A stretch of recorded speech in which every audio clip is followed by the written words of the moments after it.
Na nossa coluna hoje de saúde e bem-estar, a doutora Silândia Amaral trouxe um dos maiores especialistas de pneumologista deste Brasil aqui para falar tudo sobre essas questões, Ricardo Martins. Doutor, seja muito bem-vindo ao Mesa para Dois.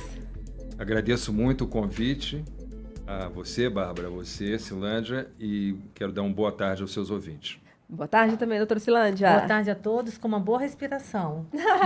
Sempre. Sempre, cada vez mais complexo nesses dias. Verdade. Doutor Ricardo, já queria começar entendendo do senhor, né? A gente teve relatos cada vez maiores, já tinha aquela primeira fumaça que ficou encoberto, mas como era, não sei se era porque era um incêndio que já estava vindo de outras regiões, afetou Brasília, dessa vez o que eu tenho escutado, eu imagino a situação do senhor, de gente com o olho ardendo, com o nariz ardendo, com garganta ardendo, agora muito mais forte e intenso. Deve ter sido surreal nesses últimos 3, 4 dias. Não, tem sido assim desde o início da seca, né, do período de seca em Brasília, agravado por esses incêndios na mata, e agora com um ápice, espero que seja o ápice, né, com o incêndio na Floresta Nacional, e tornando, acho que o ambiente da cidade algo que eu nunca tinha visto nos vários anos que moro aqui. E isso complica muito a saúde das pessoas, porque compromete o conteúdo de oxigênio que nós respiramos e traz para a parte respiratória partículas, né, vindas da queima de vegetais, e que podem promover sérias alterações respiratórias em todos nós habitantes, não só aqui de Brasília, mas outros lugares também no Brasil que estão pegando fogo, né? Infelizmente, quase todas as regiões do Brasil estão pegando fogo, né? E quais são as primeiras orientações que o senhor dá, antes até da gente falar de longo prazo, complicações? A gente está vendo essa situação agora, a gente inclusive saindo de casa, assim, não consegue, tentando buscar abrigo na casa de amigos, na casa de familiares, porque algumas regiões estão piores do que as outras nesse momento, assim. Quais são essas orientações iniciais para essa situação maior que a gente vive nesse momento? Olha, numa situação como essa, a gente sempre recomenda que a pessoa não saia de casa, se puder, né? Se ela puder ficar em casa, é melhor, porque o conteúdo de ar que estamos respirando é muito, muito ruim. Nós estamos hoje, Brasília hoje é a quarta cidade com um clima ruim, vamos dizer assim. A classificação estamos em quarto lugar, entre os piores climas, né, do Brasil. E, então o ideal é que as pessoas fiquem em casa, mas nem sempre isso é possível, porque as pessoas têm que trabalhar, elas precisam atender alguns compromissos. Nesse caso, a gente recomenda que use máscara. As máscaras ideais, a gente sabe que já não existem mais aí no mercado, né? Estão todas já esgotadas, a sua vendagem, né? Mas mesmo a máscara de pano é útil nessa situação, porque ela faz com que a pessoa não respire essa partícula de vegetal, digamos, queimado aí na nossa atmosfera, né? Eu vi muito ontem isso, eu fiquei chocada. Eu fui ali num café na Asa Norte e estava tendo uma movimentação ali do vento com tanta fuligem no chão que eu falei, olha o que a gente está respirando. Assim, isso é a parte visível, não imagina essa parte, essas micropartículas de fuligem, como o senhor falou, né, da queimada. E a senhora, doutora Silândia, como tratando com pessoas de risco, né, que são tratadas gestantes, deve ter visto o impacto disso nos consultórios? Com certeza, né? E assim, temos que lembrar que o nariz é o nosso filtro do ar, né, doutor Ricardo? Perfeito.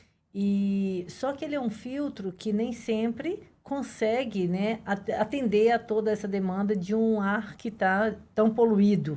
Essa fuligem que a gente vê assentando na calçada, nos móveis da nossa casa, eles são inspirados e isso, obviamente, pode agudizar uma doença prévia respiratória ou até mesmo deflagrar uma doença respiratória. Quando você me perguntou da gestante, tem que lembrar que gestante já tem uma respiração mais curta, mais ofegante, né, que às vezes ela já tem naturalmente essa sensação de uma falta de ar. E a gestante também tem uma demanda de oxigênio maior. Então, você soma tudo isso e a gente tem, sim, uma preocupação muito grande com toda essa qualidade ruim do ar que nós estamos respirando. Então, eu acho que aqui vai a nossa primeira dica. Aumente o filtro do ar que a gente está respirando com a máscara, porque a gente vai, no mínimo, com a máscara, já barrar essas partículas maiores. E a gente utiliza, né, nosso filtro natural para fazer o restante. Olha só, dentro de casa, entrou, fechou tudo.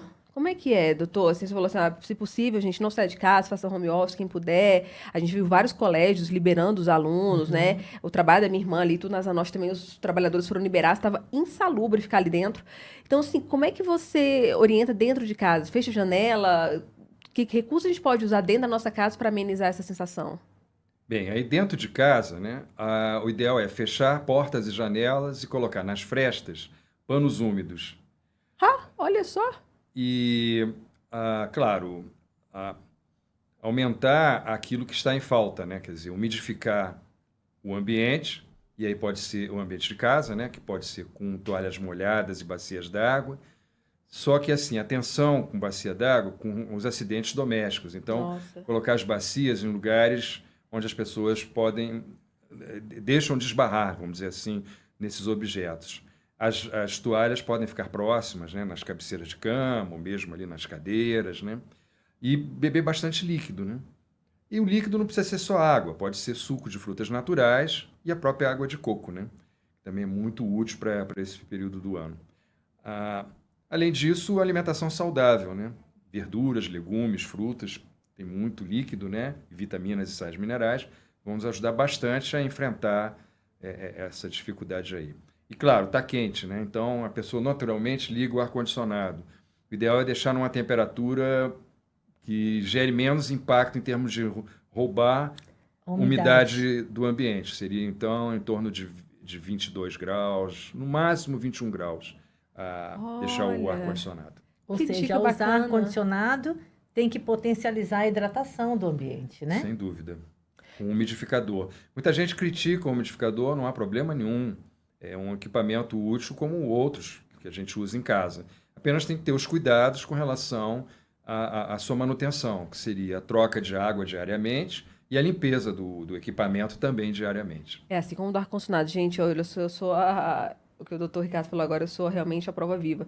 A gente não ligava muito assim, para essa limpeza detalhada do umidificador. Até que numa mudança de casa, a gente deixou o umidificador ligado de São Paulo vindo para Brasília.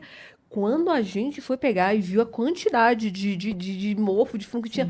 Eu falei, meu pai do céu, eu tava aspirando tudo isso. Então, assim como o ar-condicionado, que a gente não dá manutenção, ar-condicionado de carro, ar-condicionado de casa, isso que o doutor Ricardo tá falando, assim, a gente fica, muita gente demonizando o umidificador, mas assim, a gente tem que ter cuidado também em fazer a limpeza desse, assim como os filtros de ar, né? Teve muita gente que não é um aparelho barato, mas tem gente investindo em purificadores de ar para poder fazer essa filtragem. É um equipamento interessante também, né? Para quem puder arcar, que a gente sabe que não é barato. Doutor Ricardo, nessa época, né? Vou aproveitar aqui para aprender também, né, Bárbara? Imagina.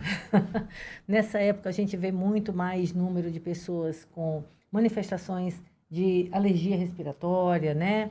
É aquela tosse seca, é a asma quando a pessoa já tem e piora, são as rinites, as sinusites. E nesse contexto, que orientação extra a gente poderia dar para essas pessoas?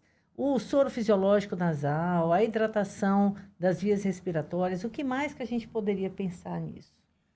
Eu acho que essa é uma preocupação grande, né? As doenças pré-existentes, notadamente as respiratórias, né?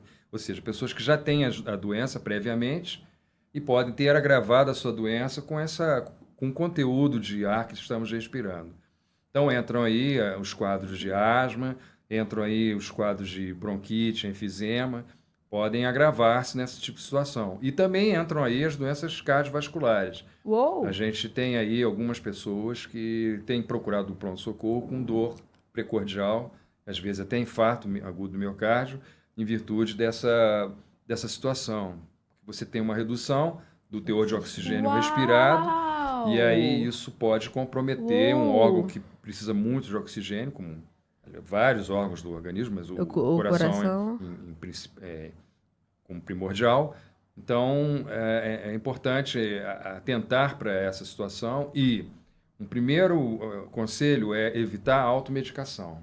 Olha! Ou seja, tosse, falta de ar, cansaço, fraqueza. Procure imediatamente a atenção médica e evite a automedicação.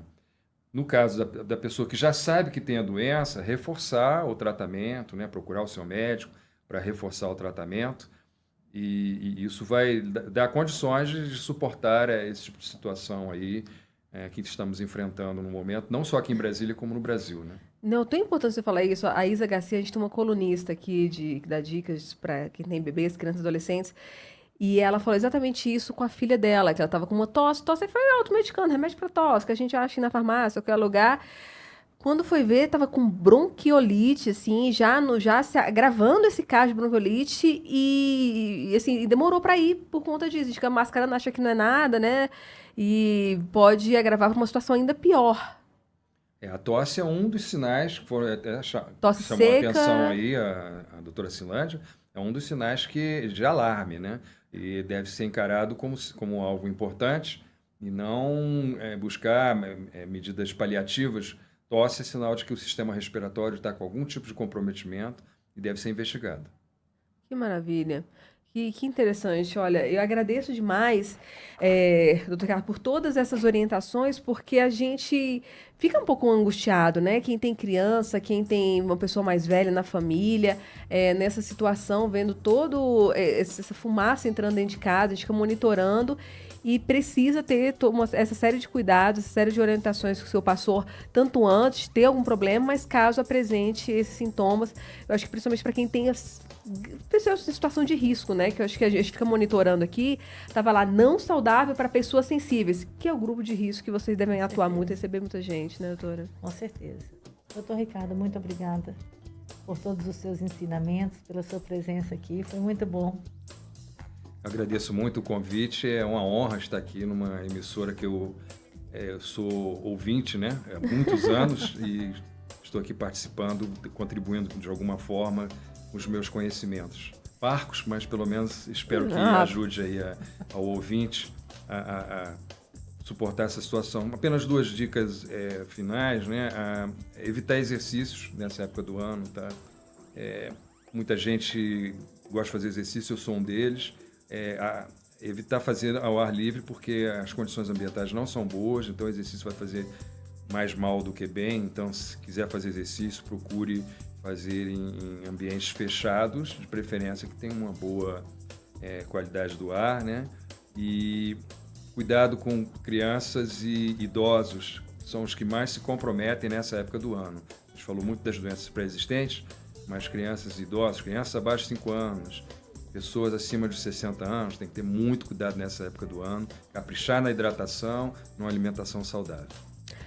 Nós conversamos, ali na doutora Silândia Amaral, que toda terça-feira está aqui com a gente, nossa colunista de saúde e bem-estar, com o professor doutor Ricardo Martins, que é integrante do Corpo Clínico do Serviço de Pneumologista do Hospital Universitário de Brasília, coordenador também, sempre está com a gente aí na Universidade de Brasília, prestando todo esse conhecimento e compartilhando informação com todos nós. Muito obrigada mais uma vez, doutor Ricardo. Obrigada, doutora Silândia. Até mais. Boa tarde a todos. Boa tarde, pessoal.